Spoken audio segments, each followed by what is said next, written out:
Hello and welcome to the Canucks Conversation live here on YouTube and on podcast form, no matter how you're listening to it. We appreciate you coming by and listening to the show. We are delivered by the great folks at DoorDash. Ding dong. Use promo code CONVODD for 15% off and free delivery on your first order with DoorDash. As you can see above us here, my name is Chris Faber, joining me in studio today for our first Friday with Harm, filling in for the co-host David Quadrelli, who's not here on Fridays. As I said earlier in the week, the rich keep getting richer in two ways. You're getting paid to do this, and Quads is getting a day off. So, but I'm excited to have you on here, Harm. Gotta say, the Fridays with Harm brought to you by the great folks at Zephyr Epic. You're gonna like this, Harm. I think you might use our promo code here. Zephyr Epic has their big Black Friday sale on right now on their website. Check it out, zephyrepic.com, for Pokemon, Magic cards, Yu-Gi-Oh! You got me interested. I know I got you there. And the sports card. Use promo code Hockey Season for $5 off your order and free shipping all through Canada if you spend more than $50. I picked up a new Pokemon card myself, adding to the collection with another. Blow me up here, Alex. Full screen me. Got myself a Haunter, a shiny card of Haunter, but you're not a Pokemon guy, so I know you don't appreciate it. Harm, happy to be here. Is this your first YouTube live experience here? It is. I was going to say, first of all, you're talking about the rich. Meanwhile, you're in, look at the view you have. You're the one with the fancy apartment. So glad to be back here and excited for these Fridays, man. It's been a while. And the other thing I was going to say in relation to the YouTube live stream was, since when did you guys get that fancy new intro as well?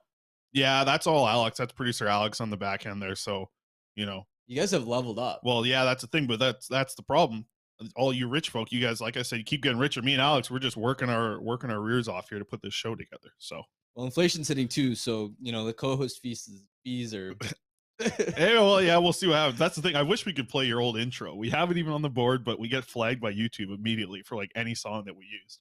We got flagged on YouTube for using the song that we've used on our intro forever. It's My Friend's Band from Nanaimo. Really? And we weren't allowed to use that without written permission from them. So we haven't even really figured that out. But now that you guys are on YouTube, do you guys have to do the cheesy, like the video, subscribe, notification bell? You know what? We should be doing that. We've been pushing people towards the Canucks Army YouTube account because we have our own. We're streamed right now on Nation Network. Shout out to everyone in the chat here on YouTube. They're saying, here comes the money. He says, nope. Yep. He is here. But yeah, we're pushing people. If you guys see, we're going to be posting a lot of clips, different segments, all that stuff. We're going to be posting on our own YouTube channel, build up some subscribers. So thank you for mentioning that because I always forget to. And, well, not many people know this. I don't think I've ever shared this, but in grade 9 or 10, I actually had YouTube channel. Not hockey. It was for some. I was in a digital immersion program in high school. So for a year-long project, I started a YouTube channel with just miscellaneous tech tutorials, stuff like setting up a PlayStation 2 emulator on your Windows PC, or improving your FPS on Counter-Strike, Global Offensive, things like how to set up a Windows bootable install disk off of Mac.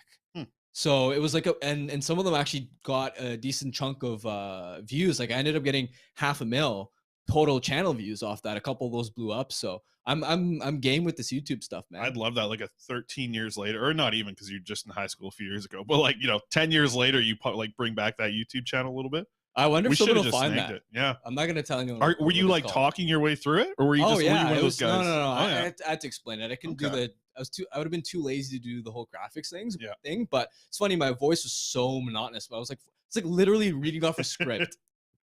Yeah, well, that's pretty much what my ad read sounded like off the top of the show, anyways. So, Harm, we'll get into the Canucks. Obviously, no games to talk about over the last 24 hours. They're coming off of that big win against the Colorado Avalanche. Obviously, a pretty impressive win against the defending Stanley Cup champions. And I mean, Vancouver needs some wins. And I don't know, a game like that might be the sort of thing that does spark you to, put together some dubs here as you're rolling into a weekend here where you have back-to-backs against the Vegas Golden Knights and the San Jose Sharks. But I want to go back a little bit here because we are at that quarterway mark of the season. You pull this up, Alex. The quarterway mark of the season. Shout out to my old elementary school. Brought it up yesterday. School I went to, by the way, my elementary school, Quarterway. Oh, I didn't know that. As we're going here, we got the grades at the Quarterway mark. There you can see right there on the old YouTube. ACOL Quarterway School. Photo of me and my kites, the mural, everything beautiful. Quarterway Cougars. Shout out to my old elementary school there. So let's get to it, because you just wrote an article. And by the way, Harm, I think people know you're from The Athletic. I don't know if I have to mention it every time, but you just put your most recent one up here at The Athletic, grading the Canucks through 20 games. So I'm going to get to some of those grades, and we're going to kind of discuss it a little bit. Let's get started with, I think, in my eyes, an easy A. This was probably a pretty easy one for you to make a decision on. Elias Pettersson coming in with one of your only 2 A's when you were grading the players. And we look at Pettersson's start to the season, 10 goals, 14 assists through 20 games. That's 24 points on the season. The points are great. I think the points are what a lot of people were hoping for. If you go into the season, you look at Pettersson, you're saying point per game. This would be the season for him to take that step and do that.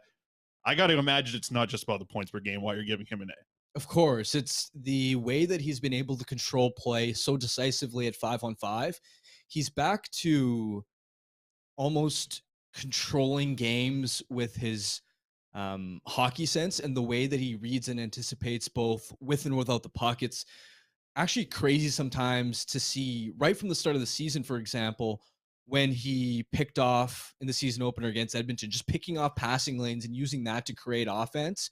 It's like he's able to bait defenders. He can just read and know what's coming next, and that's really driven a strong defensive impact, where when you look at his underlying numbers, the Canucks have just pounded opponents in terms of possession, quality scoring chances. They've outscored teams 20-10 at 5-on-5, which is pretty similar to the level of sort of 5-on-5 efficiency we saw when he was directing the Lotto line. And we used to talk about that as one of the best first lines in the NHL. And Pettersson's been driving the bus at both ends of the ice. We're seeing him learn the penalty kill, obviously, and he looks like a legit counterattack threat every time. That's the area where if he can improve on his faceoffs, he's got a lot of potential there. I mean, even in that game the other night against Colorado, we saw another breakaway chance on the PK. We've seen him and Horvat create a lot off the PK. So we've seen Pettersson take another step forward in his two-way game. And we're now at the point where I think Bruce Boudreau has kind of recognized, too, that Pettersson's ready to take on the tough matchups and play against the opposition's best lines. We got a taste of it against Nathan MacKinnon and the Colorado Avalanche after the Horvat and Miller line kind of struggled in that role against Jack Eichel. Now, I've got the numbers here right now. McKinnon's line had a 5-4 edge in shots. Scoring chances and expected goals were basically dead even 50-50. Pettersson's line was up 1-0 in goals, thanks to the setup on Ilya Mikheyev's goal in the slot. That won the game right there for the Canucks, because you look at the Avs with the injuries that they had to Valerie Nichushkin, Gabriel Landeskog, and then, of course, they lost key secondary scorers like Burakovsky and Kadri. As a result, right now, the banged-up Avs playing the Canucks were essentially a one-line team. They had McKinnon, they had Rantanen loaded up on the top line. Outside of that, not much up front anyway. And we saw that when the big boys were on the ice, they would try to make a push. But once Pettersson was able to kind of negate that factor and limit the damage and ensure that they didn't get absolutely wrecked in that matchup, then it opened up the rest of the game for them, and we saw them obviously come up with the big win. So I'm looking forward to seeing what he can do in that sort of matchup role going up against the opposition's best players, because he's wanted that role and responsibility. Yeah, he wants that. I mean, think about it. You're I think right now the best forward on the team, and you're seeing on a night-to-night basis your other teammates get caved in and crushed every time Nathan MacKinnon comes to town, or every time a Jack Eichel or an Austin Matthews or a Tage Thompson rolls by. When you're the best player on the team, like, you have that itch to go out and do something for your team. And I think it's great to see that he had a good start in that type of matchup role against Colorado. Yeah, I think I brought it up yesterday on the show. If I were to look at that locker room, I don't think there's a player who wants to be in that role and that spotlight more than Pettersson, right? To Absolutely. Be that guy who is getting the one-on-one matchups against, the other team's top lines, and go against the Nathan MacKinnon. Just listen to the quotes that Pettersson says when he talks about these situations, when he's asked about it. It's one of my favorite almost kind of back and forth situations that you get being in the media, is talking to Pettersson about like challenges, right? Because like this guy just embraces every challenge that he gets. And I know that he feels enough, like confident enough in his own ability to speak his mind about, yes, that is what he wants. He wants to be that number one guy matching up against those players. He wanted that going back to even when Travis Green was the head coach. You're right. Like, this has been like, he's craved it for a while. That's why I think he really embraced the opportunity to even want to play on the PK in the first place. Was just like, He wants to make an impact in every zone. He wants to be the alpha of this team, and he's good enough to be that. Which is funny because, like, I feel I've seen this kind of talked about a little bit, especially with Bo Horvat's future up in the air, where some people like Pettersson wouldn't be ready to be captain. He's still young. He doesn't seem like he's loud enough in the room. I tell you what, the way that he speaks with his actions on the ice, I am in the camp 100% that it would be Pettersson to be the next captain if Bo Horvat's moved. I think. I mean, Luke Shen is a great option. There's no other great like him. I've got to say, I don't think there would be a great option in general. The way Pettersson's leading on the ice this season, I'd say yes, but the one thing I will say is in previous years, I think there was a sense that the young group had some maturing to do, had some growing up to do, just like any sort of young players around the league. And I think Pettersson was part of that. Even talking to Brock Besser, and I'm, spoiler alert, I'm kind of working on a Pettersson piece, but even to hear Brock Besser speak about Pettersson and the step that he's taken, a big part of it was being more serious, being more mature. So I'd like to see that sustained for a longer period of time before you kind of tack on extra roles and responsibilities. But yeah, I mean, he's certainly trending that way for the long term, and he's just got to keep this up, keep setting those examples, because on the ice, he has the best habits of players always talk about playing the right way. You want to talk about playing the right way as a forward. Pettersson's showing that right now, even if you just look outside of his offensive production. Yeah, that's what I completely agree with. I think that's the thing. He is, I mean, we see it so much in the NHL, like, think of like Nick Suzuki being given the C and like players in that situation. Like, I feel like, yeah, Suzuki's a good leader, good Canadian kid, comes up through the system and becomes a captain early. That's why I look at Pettersson. I was like, I think he's in the same boat of like being the heartbeat of this team when this team's going. So that's the way I'm sitting with it. Anyways, I wanted to ask about your thoughts on Ilya Mikheyev on that line too, because this is something we've chatted about a little bit in the past, where we didn't know early parts of the season if you're getting the most offense out of that trio. And I'm talking about Pettersson, Kuzmenko, and Mikheyev right now. Mikheyev looked like he generated a lot at the start of the season, and we've seen throughout the year. I think a lot of the stuff that you heard from Toronto of his ability to finish is definitely in question, but his ability to create, I think that's the thing that doesn't get talked about enough, because his speed creates so much opportunity for scoring chances. And I think defensively, that's where Mikheyev kind of brings carries his weight and more on that line. I think that's the interesting part about watching him defend from the winger position. It is impressive how much space he can take up with his length and his speed as well. So I think that's something, like, I'm trying to think of like a long extended possession that line has had against them. And it's kind of hard too. Like, it doesn't happen where, I asked a lot of players this last week when we were in the room with them, because the Canucks, it felt like when they have a very long possession against them in their own zone, they get scored on every time. And if the puck's in there for more than 90 seconds, they're going to get scored on. It's just a matter of time. Those 90-second shifts just aren't happening against the Pettersson, Mikheyev, Kuzmenko line. And like, it's not like Kuzmenko's this defensive whiz, but I think that's what maybe we should be looking at Mikheyev is his speed is obviously his biggest strength, but his biggest strength in that trio might also be what he does defensively. Absolutely. And it's especially essential now that we're talking about the Pettersson line potentially playing against the opposition's best players, right? I mean, you're talking about tomorrow against Vegas, for example. They're going to be facing Jack Eichel again. Jack Eichel, one of the hottest players in the NHL, really taking that next step forward as a legit superstar. Pettersson's been great from a two-way perspective, but for as well as Andrei Kuzmenko has played overall, there are definitely defensive warts in his game, and that's where it helps to have Mikheyev as an extra security blanket, where you then don't have to worry about, can Kuzmenko sort of survive and excel in that sort of role as well? Is he ready for it? Because I think that was one of the concerns that Boudreau had going into the season. Was, I remember asking Boudreau and Whistler, will you use that Pettersson line or consider using it more often in a matchup sort of role? And Boudreau's response wasn't even really about Pettersson at all. It was about, will Kuzmenko be ready for that responsibility? And that's where Mikheyev, with his defensive ability, with his speed, how he wins battles, how effective he is on the forecheck, the diligence, back checking, those are all essential sort of traits. I think I was a little bit worried initially going into the season about, would he be able to finish enough chances and would he be a great offensive fit with those guys? But I think he's been better offensively than I expected.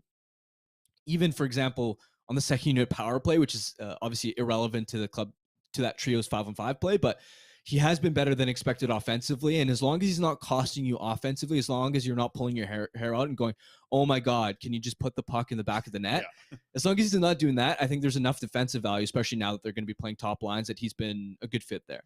So with Kuzmenko, you give him an A. Is that from just what your expectations were coming into this season, giving him the A grade? He's the only other guy aside from Pettersson that you gave an A to in this article. Is that specifically off of the expectations in the preseason?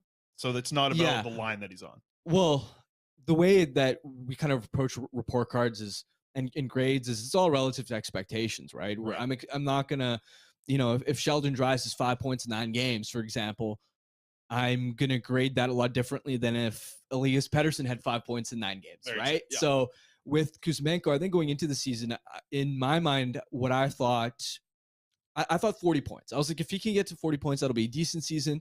If he can push 50, I was like, that'll be awesome. And you look at him right now, and he's got 8 or 9 goals. He's on a 65, 70 point pace. I mean, who knows if that'll last, but he's been excellent so far. And he's not just a passenger on that line. The way that him and Pettersson have chemistry off the rush is something that the Canucks don't have anywhere else in their lineup. You look at the other lines, even when Bo Horvat and JT Miller played together, or the other bottom 6 lines, they don't create off the rush. They don't create off the rush the way Kuzmenko and Pettersson do. That's the only line that when they're on the ice, I'm not expecting them to dump and chase the whole time. And I think it isn't just Pettersson doing that. It's Pettersson's playmaking ability. It's Mikheyev's speed. And then it's Kuzmenko's puck carrying ability. And I think we've seen more confidence from him recently as a playmaker as well, with the twists and turns in the offensive zone, the vision that he's had in setting up some chances. So I've been really impressed with the impact that he's been able to make in the offensive zone. Obviously, in terms of his goal production, he's been a tap-in god. Oh, yeah. He's done a really good job of being able to understand when defenders are too focused on the other line mates and understand how to make himself open in those dangerous pockets of space, make sure that he has a stick on his ice, and that he's not going to miss any of those grade A chances, which you can't do when you're on a line with a guy like Pettersson.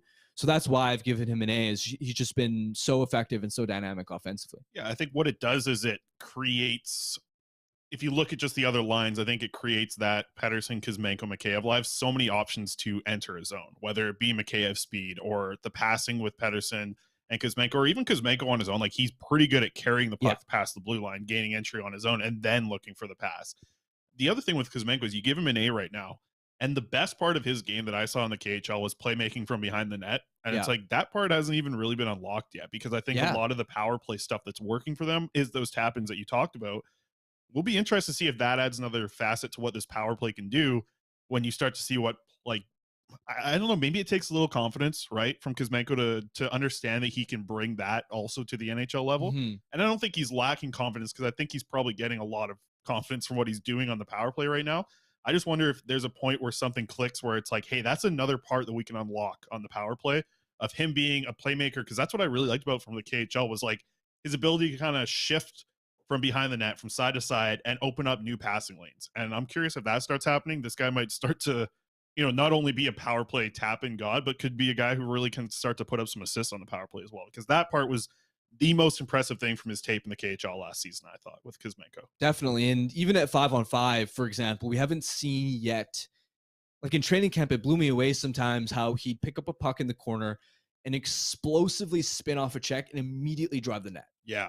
We haven't seen that yet. And obviously hasn't really needed it to this point.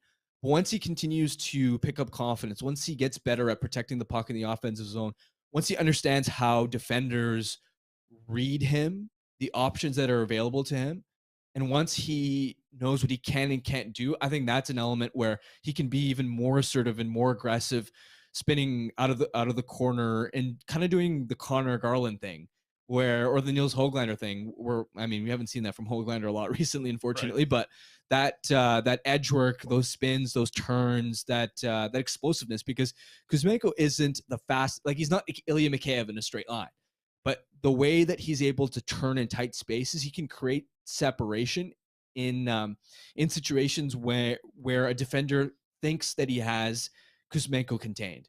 And that I think is a dangerous element that I'm interested to see if he can evolve and add to his arsenal on a more consistent basis over the balance of the season. Let's get to quickly. We'll hit these pair of duos that I wanted to bring up. The first duo, Neil Zaman and Dakota Joshua, both received Bs. I am pretty content with the B there. Almost would have leaned towards B plus as well. Like I've really liked the fact that Neil Zaman has played 20 games. If we talk about expectations, I've said it before. He's blown away the expectations. If you talk about maybe what your expectations were in the summer or in training camp, even, right? The fact that this guy's won this job, I think it's been impressive for him. And Dakota Joshua, I think just his ability to create offense in a fourth line role is at a very high level. And I know that the analytics community loved him before he came here.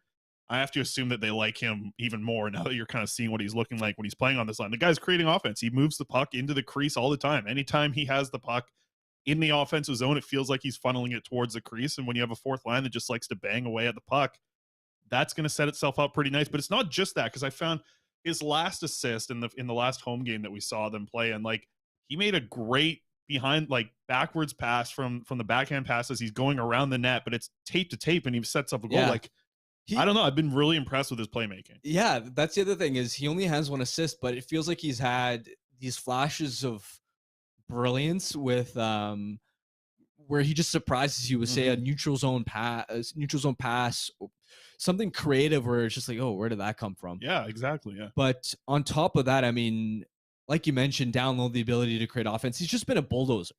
That's straight up what it is he's able to effectively win pucks back, win his battles, even on, for example, in one of the recent games, I can't remember which game was it where he won like 2 or 3 battles in a row, and then they scored, and then Lazar's goal was taken back. Was that just against Vegas? I was wondering. I can't quite remember. It was recent. Anyway, like that was another great example of how this guy just wins battles, and obviously he's second on the team in hits as well. So he's definitely made an impact, and that's been essential because I think when that signing happened, a lot of people just kind of looked at it as, oh, that's another contract below $1 million. Like, no big deal. That's not a significant investment. But from the Canucks' perspective, they gave multiple years at a one-way ticket. That's a key part where when you sign a guy to a one-way contract like that, where he's going to make the same amount of money in the AHL as he is in the NHL. Sure, that doesn't matter from a cap perspective, but that really matters from an ownership perspective where they're going to be paying that cash regardless, especially on a multi-year commitment for a guy who hadn't established himself as a full-time NHL player yet. Right away, that told me they must really see something special in him, because you usually don't see guys like that getting that kind of commitment. And from an ownership perspective, from a management perspective, there's only so many fringe guys that you're going to be able to sell your owner on in terms of, hey, this guy hasn't established himself yet, but we want to sign him to a multi-year one-way ticket. Are you okay with that? So he's been able to deliver on that, and that's been really important considering the bet that management made on it. Let's dive into, you know what? I was going to do OEL and Tyler Myers. Let's skip it. I think we know why they've gotten a D on your rating, in their grading. I mean, they've not been great, and they've been split up as a pair that was last year. I think I remember seeing you guys' grades, and it was pretty high on those two from the expectations you had, but they've not been playing together, and they've not been really great in their roles. It feels like their partner is always the better defenseman on a night, and that's unfortunate for two guys that are making over $13 million when you combine their salary. So another guy that hasn't lived up to a ton of the expectations that a lot of people had for him, specifically what he's doing at 5-on-5. Connor Garland, you guys gave him a C+ over at The Athletic on your article. So we finished last season. Connor Garland did 47 points at 5-on-5, which was tied with JT Miller for the team lead. Put up a ton of points at 5-on-5. This guy was effective at creating. He was also the leader on the team in primary points at 5-on-5 with 37. So 17 goals and 20 primary assists last season. This year, Connor Garland has 1 goal and 5 assists at 5-on-5. He was healthy scratch for 1 game this year, 19 games in. He can't seem to find a great fit on a 5-on-5 line right now. What are you seeing? What brought you to giving him a C+ as we got the isolated impact as well at offense at 5-on-5 here from Garland? It's very different this season than it was last season with the expected goals for. For sure. I think right off the bat is kind of what you mentioned, right? Garland is a player, makes $5 million, doesn't really contribute on either special teams, right? He plays a power play, but I think he had 3 or 4 points on the man advantage last season. He isn't someone that you rely on to contribute really in any significant capacity on special teams. So you need him to be a workhorse, an absolute 5-on-5 monster, and that's what he was last season, right? We're talking about a player who was top 30 among all NHL players, or all NHL forwards, I should say, in terms of his 5-on-5 point production. This year, 1 goal and I think 3 total primary points at 5-on-5 after being the club's most dynamic point producer at evens. That's a significant step back, and it's kind of like what you mentioned, right? Is what I'm seeing is he hasn't found chemistry. He has we know he has an abstract playing style with. I think this Canucks team has a lot of guys that like playing north south in terms of just trying to force turnovers, create havoc. Garland's a different attacker. I think as we all know, the way he creates offense below the goal line, and it just hasn't really fit with anybody on this Canucks roster. Where I mean, I mentioned this when I did a hit with you guys recently, was he wasn't really fitting well with Horvat and Miller, despite the fact that Horvat and Miller seem to have chemistry, and despite the fact that they seem to generate a decent amount of zone time. We saw in the more recent games, he almost disappears from that duo, right? Yeah, it's strange to think that even Höglander feels like he's more visible with that pairing, which is very strange because this is a guy who produced last season. Definitely. And we saw Boudreau then sort of shift him down the lineup. And even from there, I don't know who he fits well with. I don't know who he has chemistry with. I don't know how to put him in a position to succeed. We definitely haven't seen him look as dynamic, right? Like we talk about the spins and turns. Like how many times have you gone, wow, at a spin or some type of edge work with Garland? He used to be a master at creating sort of playmaking chances below the goal line where he'd draw defenders and he'd draw attention with his puck carrying ability off the cycle and in the offensive zone. And then once he'd get behind the defenders, with the defenders would kind of have to turn their back and defend Garland that way. And then it would leave the slot sort of unguarded and there would be passing lanes. And that's how Garland created so much of his offense. That's what's been missing. I don't know what exactly the solution is to getting that back on track, but we just haven't seen enough of it to this point. Yeah, I mean, like that's what what you just said there. Like his movement and unpredictability was what created these passing lanes that opened up things in the slot. Like that was so impressive. Is that yes, the way that he moved with the puck.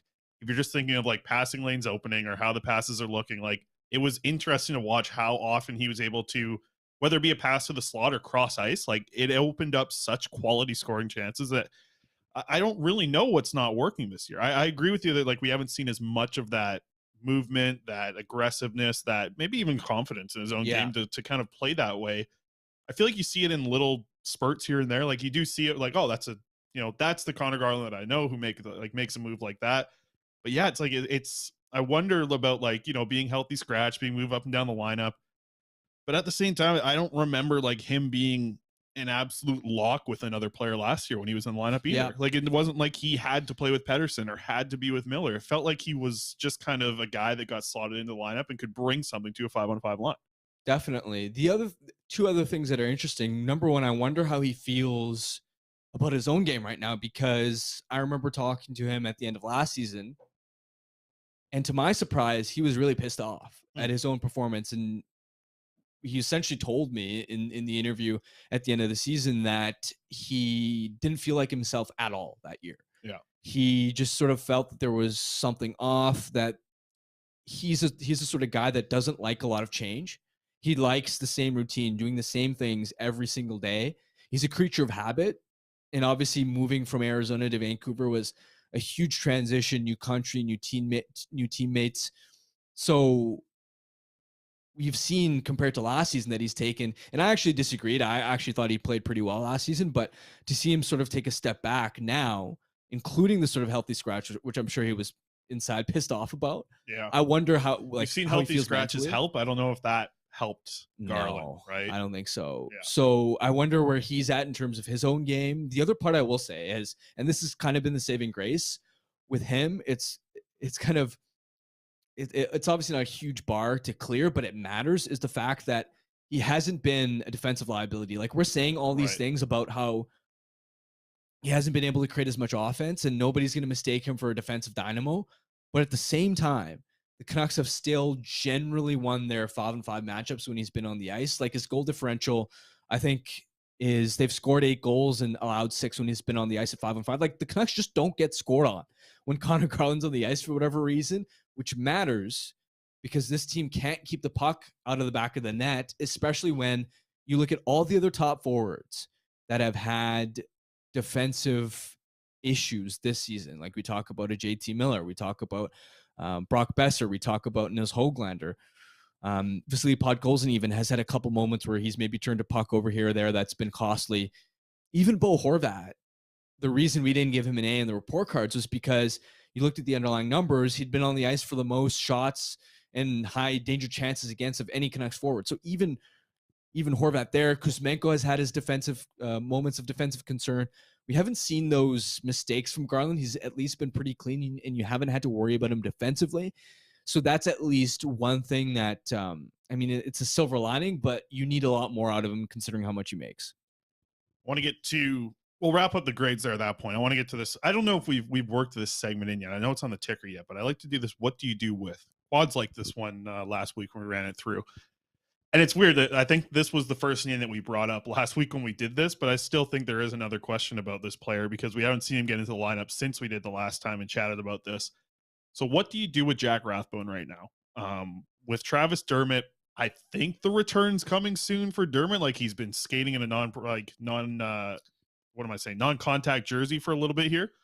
He's been on the ice. He's skating. Like I've also noticed that he's been a lot more involved in drills of late. Like it's not like it was when he first took to the ice and was just kind of there and on the ice. Like now he's doing drills. He's moving around.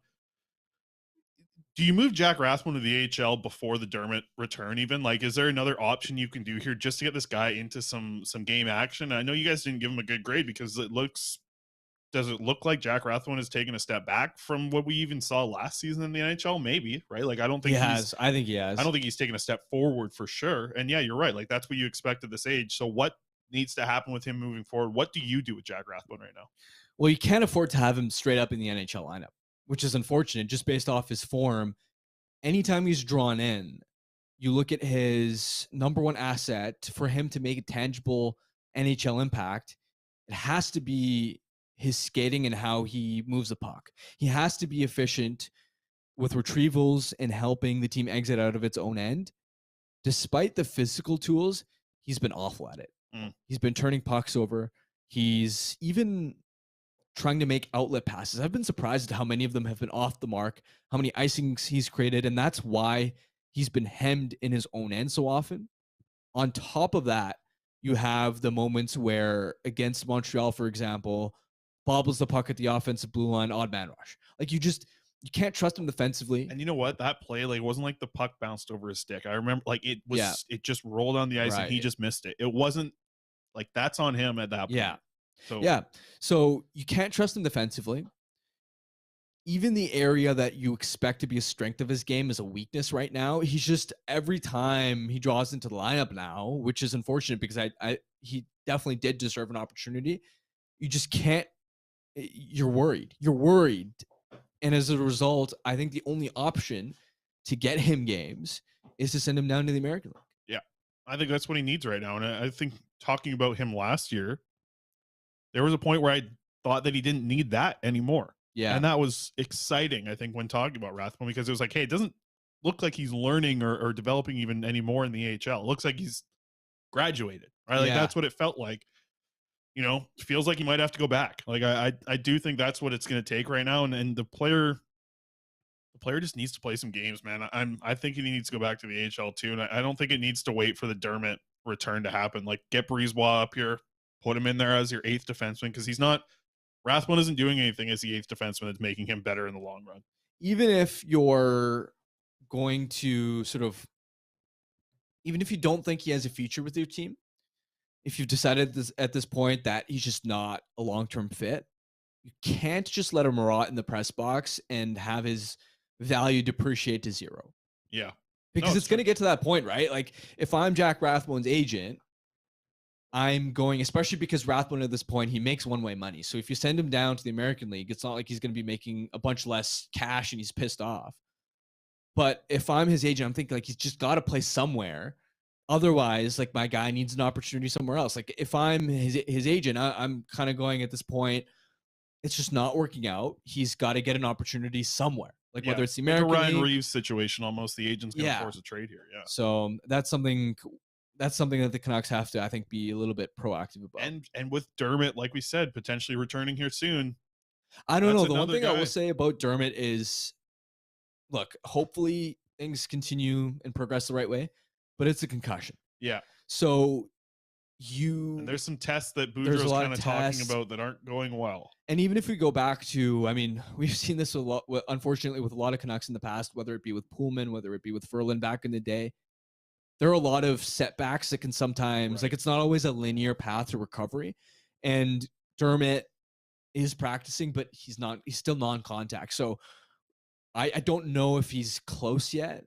We'll see. I mean, I think obviously you hope. The amount that we see him around the rink and on the ice, like, I mean, it's a very different situation, obviously, than Tucker Pullman. But I think that, like, the fact that he's there every day, that Dermott's there every day, I feel like, yeah, like, you're right. You're hopeful, but there's always the Absolutely possibility of hopeful. setback. Is Yep. just the point that I was trying to You're make. right. And I think that's what Boudreaux's kind of said as well, is the fact that, like, you know, I bet that it's like, I think when he talked about it, it was very frustrating, is the word that Boudreaux used, not only from his perspective, but from Dermott's perspective as well, because yeah, I don't know what tests are holding him back right now from playing, but I think that he probably thinks that he wants to return to play. It is. You're right. It isn't like a linear return right now for the timeline. Let's get to Spencer Martin and how many starts we'll see from him in December. Alex, can you pull this one up here, the schedule here for December? Because there's only one set of back-to-backs in December. You got that against Seattle and then off to Edmonton on the 22nd and 23rd of December. No other back-to-backs, but what we're looking at right now is 13 games in 31 days. How many starts do you think you'll see Spencer Martin get this month? Somewhere between 5 to 7. I think for me, I think the Canucks should still approach it in terms of a relatively even split. Just because, yeah, you can ride Martin as the hot hand, but at the end of the day, Demko is still your long-term future number one, and it's really important to get him back on track for the long-term health of his franchise. It's not like Spencer Martin is all of a sudden he's your number one guy and you're going to build this franchise around Martin. Demko is one of the core sort of, I guess, three that we now talk about in terms of Pettersson, Hughes, and of course Demko. The other interesting thing is I had this conversation when I wrote about Demko struggles recently with Kevin Woodley. I was kind of asking him, do you think it might be beneficial for the coaching staff to kind of look at the goalie split and maybe give Demko even more nights off, just to allow him to kind of rebuild his game potentially with Ian Clark? But what's interesting is Woodley pointed out, and we sort of analyzed this when looking at some of the specific goals against, was it's not like there are a bunch of mistakes in his technical execution right now. It's more sometimes the game speed sort of reads where whether it's sort of deciding how aggressively to sort of come out against a shooter, how quickly to kind of seal in his post. I don't have all the fancy terminology that quads. Don't try, even though everyone is in the chat right now saying they're all excited for this goalie talk. Quads in here. Well, I'm doing my best quads impression now, but anyway, the point is, it's more about his reads and anticipation, just sort of making the wrong decisions and tracking. Right now, that seems to be an issue more than, wow, look at the technique of his glove hand, and he keeps getting exposed there. So with Markstrom, for example, there would be points where when he would struggle from time to time, you could look at he's playing a lot and there's a bit of fatigue in his movement patterns. And so you'd look at that and say, give him some time with Ian Clark, rebuild, and sort of really sharpen that aspect. I don't think that that's the issue with Demko. And what Woodley was kind of saying was, with these sort of like reads and anticipation, you're only going to find that groove with game rhythm. So right. you don't want to have a situation where you're just riding Martin and Demko's on the bench and you're perhaps compounding the issue and making it even worse, where he feels even more cold and rusty. So I'd look at a relatively even split if I was in Clark and Boudreaux's shoes. It's interesting. A lot of 2 days off between games this month. It will be interesting to see what kind of run you want to get on with Demko, and if he plays well, if he's playing a lot of games. I know we've seen in the chat here Matt says all of them. Give him all of them. So let's wrap up with this before we get to the Betway wrap up. Quick little one here, as we only got a couple minutes. We did this earlier in the week, and I just wanted to kind of get another perspective on it. Will this prospect play 10 plus NHL games with the Vancouver Canucks? So I've got a list. I'm going to kind of run through it. I won't give my reaction. People can go back and listen. We also have it on the other YouTube channel of Quads and my own thoughts about which player will play 10 plus games in the NHL with the Vancouver Canucks. This is the key part. So I'm going to run through a name. I'll let you know. You say yes or no. Yeah. Maybe give me an answer. Yeah.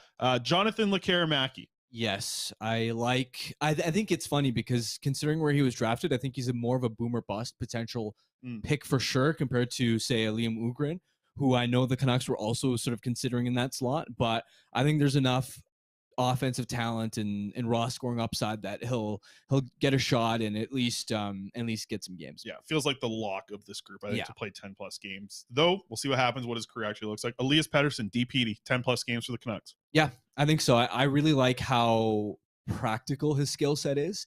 It seems like the sort of game that's going to translate really well to an NHL environment in terms of how sound he is defensively, how physical he is, the nastiness and meanness that he sort of has in his game as well, which is an element and an ingredient that the Canucks don't have enough of on the back end. The way he defends a rush, there's nothing flashy about his game, and I think that's going to be an element where he's going to need to show that he can make, more consistent plays with the puck. But I think we have started to see some progress with that this season. So I think he's a strong bet to at least play some games. Yeah, a lot of people in the chat agreeing with you. They're saying steal of the draft. Elias Pettersson was also saying another good message here into the chat. True Sight says confidence is the issue for so many players on this team. Overall, a team culture problem. You could definitely look at it that way, with confidence being a worry for a lot. This is where it gets interesting. I felt really good about Lekkerimäki and Pettersson as well. Let's see how many yeses we got on the list here. Let's do it. Jet Wu, 10 plus games with Vancouver. No, it's. I just haven't seen enough in terms of his foot speed. I haven't seen enough in terms of his two-way intelligence to think that he can make an impact. He's obviously, I love his physicality, but even when I've watched him in training camp, I've never really thought to myself, oh, this looks like a guy that's going to factor. And I mean, last season he was playing some games at forward. Yeah, not great. Let's get to our next one. You talk about two-way intelligence. This might be the thing that keeps this guy out. Danila Klimovich, 10 plus NHL games with the Canucks. No. I look, there's absolutely a possibility that he could play. I think he's got the potential. I was really impressed with him at the Young Stars tournament. Yeah, very true. But again, we're just sort of making a prediction. And I just look at his defensive habits, his two-way play, and it's just not even close to being NHL level quality, right now. And obviously he's got a lot of time, but we just haven't even seen the progression, right? I think that's what we wanted to see in his sophomore AHL campaign was, okay, he's a young guy, at least show that you're an indispensable middle six piece, right? I'm not asking you to go out and score a point a game in the American League, but just show that you're making progress. Yeah, be a player that the coaching staff can't look at and say he's got to come out of the lineup because we can't trust him at all. And I think that's where you look at what Klimovich has, and this is why it's so frustrating, right? Because he has the NHL caliber puck skills, right? It's legitimately impressive. Like, he can be a wizard with some of the plays that he can make. Yeah. He's got the size. He's got the raw athleticism. There are so many qualities. You look at him and go, he should be an impact NHLer in a middle six role one day. But there are just so many. Like, I just look at the bar I always have is, like, I'm just imagining how would, for example, Boudreau or Travis Green, like, look at Boudreau. Boudreau already clearly hates Nils Höglander and his defensive habits. Yeah. How would he look at Danila Klimovich? Like, how would Klimovich get to the point where he earns that sort of trust? Again, I don't think it's a slam dunk no, but if I had to make a guess right now, I would say no. Yep, I said no earlier in the week as well, and I think that surprised a lot of people, but I said no. I don't think he's going. I think there's too many bad habits, and I don't think I've seen a change in those bad habits. We're not writing him off, but it's just probability. He's a teenager in the AHL. It's hard to write him off, but if I said something's going to need to change my mind to say yes, and that hasn't happened. Okay, we got like 2 minutes here left. Okay, so I'm just going to get yes or no answers, so we have you on record saying yes or no here. Jacob Truscott. I'll say yes. Yeah, I think so too. Aiden McDonough. No. Nope. Linus Karlsson. Yes. Lucas Forsell. No. Philip Johansson. I got to be honest, I'm 50-50 on that. I mean, that's what the guy that Alvin name checked about coming over here next. I'll say yes, just because he's played well in the SHL this season, and just because they're so desperate. Yeah, that's kind of what I thought too. Desperate was the answer as well. Yanni Yermo? No. Archer Seelovs? Yes. Aku Koskenvo? No. Disagree with you on the last one. Koskenvo's a goalie of the future. All right, prospects report. Really, not Seelovs? Wow, Koskenvo's my guy. Wow, I can't believe you do. Hey, when you're like that. When you sit beside Kevin Woodley and you watch a goalie move and you see Kevin Woodley start to drool, you know this goalie's probably onto something. Koskenvo at development camp, the guy he moves very well. I don't know my goalies, so I just like Seelovs a lot. So. I tell you, you could see Ian Clark's smile. Listen, he smiles when he sees Seelovs and he works with them. The smile that he had when he was working with Koskenvo. Like this 6'5" lanky Finnish player with his arms hanging down to his knees. Oh. Smile per 60 off the charts. Oh yeah, that was the highest smile per 60 I've seen from Ian Clark. Quick prospects report. Jonathan Lekarmaki. I filled it out here as Jonathan Lekarmaki game, and then I left some space for me to talk about it. I didn't have to fill it out because nothing happened again for Jonathan Lekarmaki, unfortunately. And Danila Klimovich, we talked about him earlier. Today he was healthy scratched against Calgary's AHL team, the Wranglers. So this is the fourth time he's had a healthy scratch this year. Only a healthy scratch 3 times last season. Let's get to the Betway bet and get out of here. We're already late. Harm, you did a good job filling up time on the Friday here. We might have to make your show an hour on Friday. So let's get to the Betway bet here. We got Seattle and the over at plus 400. So I'm picking the Kraken to win, but also outright. So no overtime, no shootout. I got them winning in regulation and also hitting the over of 5.5 total goals at plus 400. I'm feeling good about the Kraken tonight. And then our second bet is a bigger one with the Kraken to win over 6.5 total goals. And you mentioned him earlier. He's been hot lately. Jack Eichel of Vegas to score a goal in this game. I'm excited for this game because it's, to me, like I like the Kraken of, listen, they're second in the Pacific. Vegas is number 1. You got the 2 expansion teams. I feel like the Kraken are getting up for tonight's game. So that's why I'm leaning heavy onto the Kraken winning today. I'm excited to actually watch this one. I don't, with as much Canucks prospects and Canucks games that I have to watch, it's not like I have a ton of time to watch other hockey around the league, like with, whether or not it be highlights or just shift by shift sometimes. But this is one I want to watch. I want to watch what Seattle does. I think they're going to get up for tonight's game against Vegas. Yeah, it's been interesting to watch the Kraken's sort of rise, isn't it? Right. Because their goaltending was awful. And it's still, I mean, with Grubauer out, they've been leaning on Martin Jones, who's been he's actually been decent this season, but his track record previously after a few years of success in San Jose was really, really bad. So you looked at the goaltending situation there. You looked at the fact that they don't have any stars on the back end or up front offensively. And you sort of looked at them and went, especially after the way they played last season, like nobody, we didn't even talk about them as a legit playoff possibility, but they've got the deepest forward group in the NHL, right? Like they don't have the high-end offensive weapons, but lines 1 to 4 can all produce. I mean, there was one point earlier in the month where I was looking at their production level, and it was like 11 forwards were producing at a half a point per game clip or better. It was pretty nuts. So they've got depth. All 4 lines can score. It's going to be an interesting game. Should be a fun one tonight. By the way, I'm glad we didn't do a poll question because Alex would have definitely been angry. I forgot to mention our technical producer, Alex Allard, off the top of the show. Alex, are you okay over there? Noted. Did I make you mad, Alex? Yeah, he's mad.